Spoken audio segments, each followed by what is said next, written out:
Hi, my name is Melissa Miller, and I will be completing this user test today. I'll start with the scenario. It says we are wanting to understand the current ways people use to find out about the health and well-being of their parents and/or other elderly family members. Okay, let me start. Step 1, remember to verbalize your thoughts as you are completing each question. Please provide as much context and explanation to your answers as possible. Okay, I will do so. Step 2, tell us a bit about yourself, your lifestyle, occupation, relationship with your family, and anything high level that you are comfortable sharing. So my lifestyle, I live a fairly active lifestyle. Um, I work as an IT consultant for a living. I have a good relationship with my family and try to keep in touch regularly. And I really don't know anything else high level, but I guess that will do. Step 3, how do you currently stay in touch with your parents, grandparents, or other elderly family members? How often do you communicate with them and check on their well-being? I stay in touch with my parents by calling and texting them, as well as seeing them in person. I stay in touch with my grandparents by calling and texting them, texting, and emailing them. Those are mainly the elderly family members that I keep in touch with. I do keep in touch with one other, so I guess I'll say that. My other elderly family members I keep in touch with, or I keep in touch with my other elderly family members by calling and just calling. And how often do you communicate with them and check on their well-being? Let me see. So I stay in touch with my parents by calling and texting them, as well as seeing them in person. I see my parents in person every week and call or text them every week. When it comes to my grandparents, I call, text, or email them every week.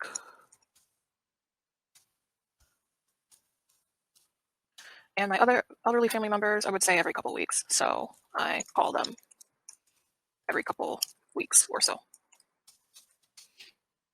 Okay.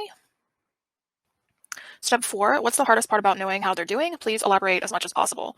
When it comes to like my grandparents, for instance, since they're not close by, what's hard about that is not, like, for instance, if they're not feeling good or something, I'm not close to them. So I get concerned because I can't check with them as much. So the hardest part is being able or not being able to check in with them in person when it comes to my grandparents and my other elderly family members. The hardest part about my parents isn't too bad because I'm close by. So I would say, I guess the hardest part is sometimes schedules don't line up.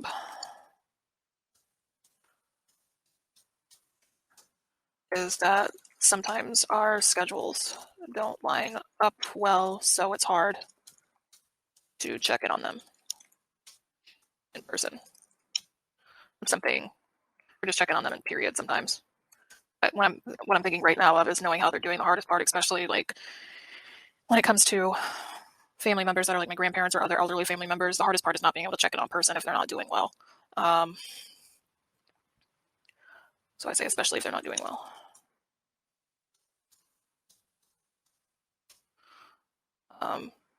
But sometimes it's hard to call them because my life gets busy and I'm unable to make the time to do that. Okay. Step 5, tell us about the last time that you encountered this problem. Remember, please provide as much context as possible. Well, the last time I encountered this problem, I had an elderly family member that got ill and was in a hospital. I was unable to contact them as a result and had to hear about how they were doing from other family members that lived nearby. So that would be the last time. So they were in the hospital and were sick, and I couldn't contact them and couldn't get any updates until I was able to get in contact with other family members. So I would say it was a bit worrisome since I had to wait for updates from family and couldn't see my elderly family member in person. Step 6, why was that problem difficult? Please list some contributing factors that made it difficult.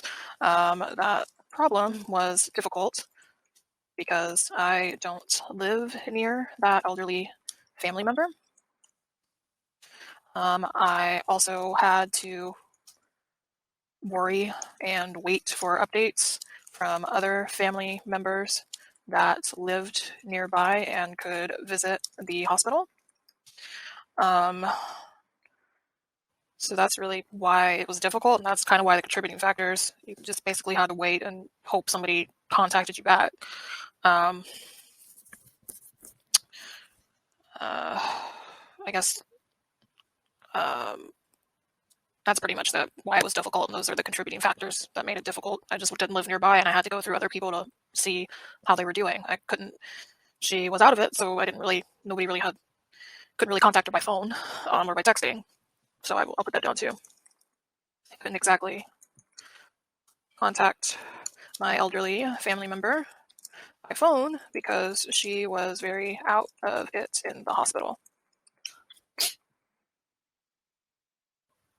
Step 7, what, if anything, have you done to try to solve this problem? There really isn't anything I can do other than, I guess, the only thing I've done to solve this problem is to make sure that um, other family in the area has my updated information to contact me in case something happens again, like that again. Since there's some family there I'm not particularly close to and they didn't have my information, but they would have been willing to update me had they had it, so I gave them that information. I'll put that down too. There was some family, or there is some family that lives near her. That lives near, well, my elderly family member that I'm not really close to, but I made sure that they had my information so they could contact me in case something happened.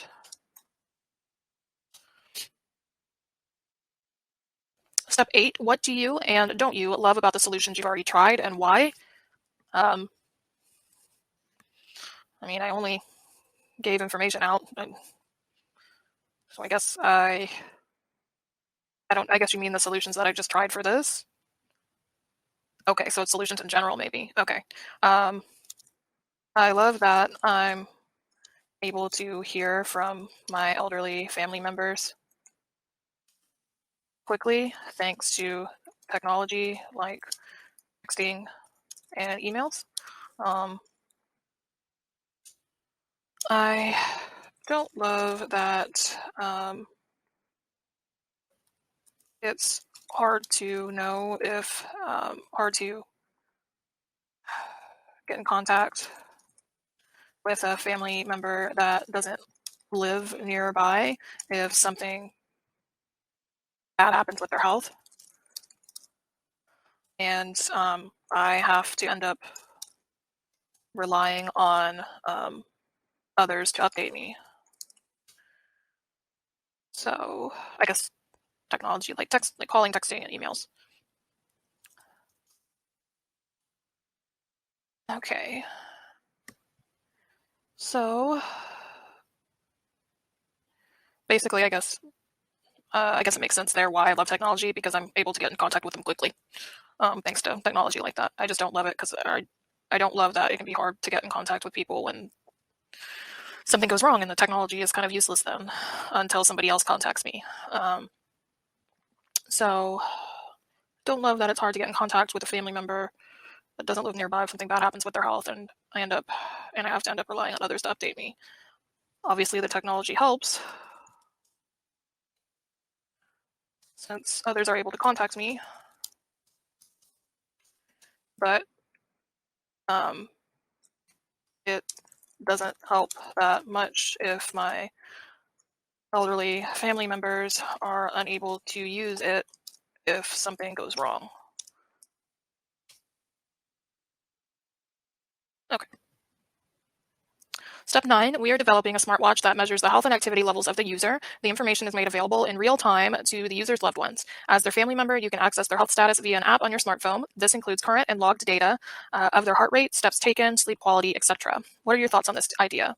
Um, I like this idea because it would definitely make me feel better in cases, or actually, think of a better way to say this. I like this idea because it would make me feel better. Actually, because it would give me a picture of my loved one's health, which would make me feel more secure and better. It would help me know if there was something wrong and that I need to contact someone. It would basically just give me peace of mind.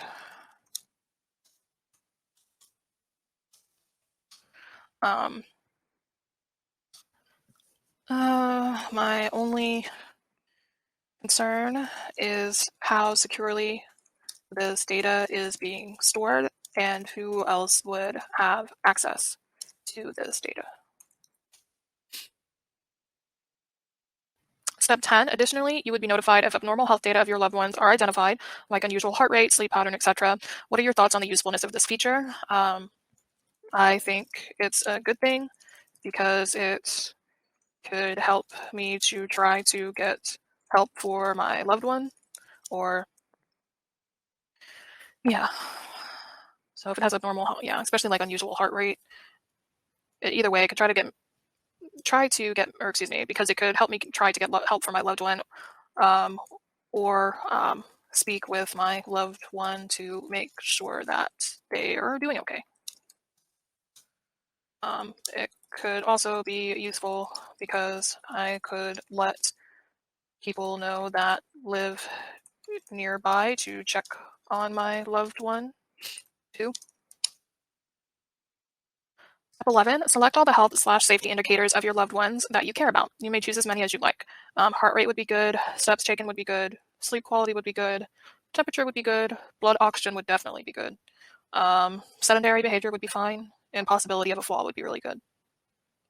Step 12, would you purchase this device for your loved ones? If so, what's your ideal price points? Yes, I would purchase a device like this for my loved ones. My ideal price point would be mm, probably $200 to $300. 300. It's kind of like a smartwatch. So I'd say $200 to $300. Maybe I'll just leave it as $300. It's free. Step 13, how would you feel about a subscription-based service? If applicable, what's an ideal monthly fee you're willing to pay? I would feel okay with it if the initial cost of the device was fairly low and the subscription cost was low, and the subscription cost was very high. My ideal monthly fee would be, we'll do like $19.99. 14, what are some other health measurements or smartwatch features you would like to see? If the ones you mentioned are not feasible to add, would that be a deal breaker? Health measurement wise, I wonder if you can measure somehow breaths per minute, but I don't think you could really do that on a smartwatch, so I'm not going to put that down. I really can't think of too much more health measurement wise, but I can think of another feature.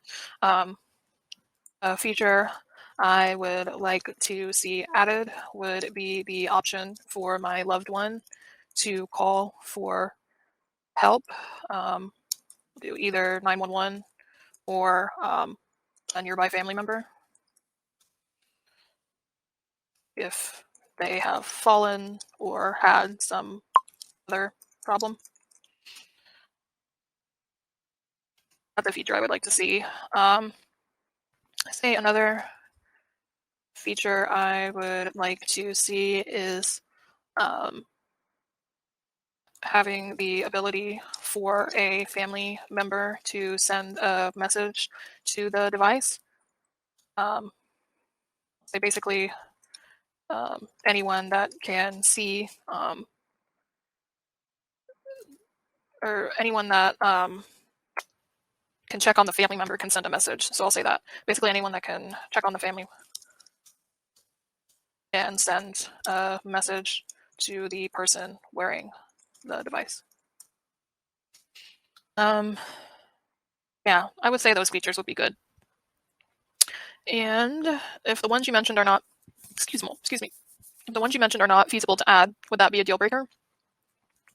It would not be a deal breaker, but I would certainly check to see how this product compares to any others on the market if it didn't. Step 15, may we contact you for additional questions? If so, please indicate the best number to reach you. Yes, you can. That's fine. Here's my number. If you'd like, you can. I'm better by email, so I'll just put that down too. You can contact me there as well. That's fine. So there's my phone number and my email. Step 16, please share any additional thoughts about this project. I think it's a great idea overall and would be something I could see myself using and many other people using. I really think we need something like this in the world. Products like this is needed. And any final thoughts, please provide any final comments, questions, or suggestions you have before you stop recording and continue to the follow-up questions. No, I can't say I have any other final thoughts. I just want to thank you for your time, and that is it. Bye.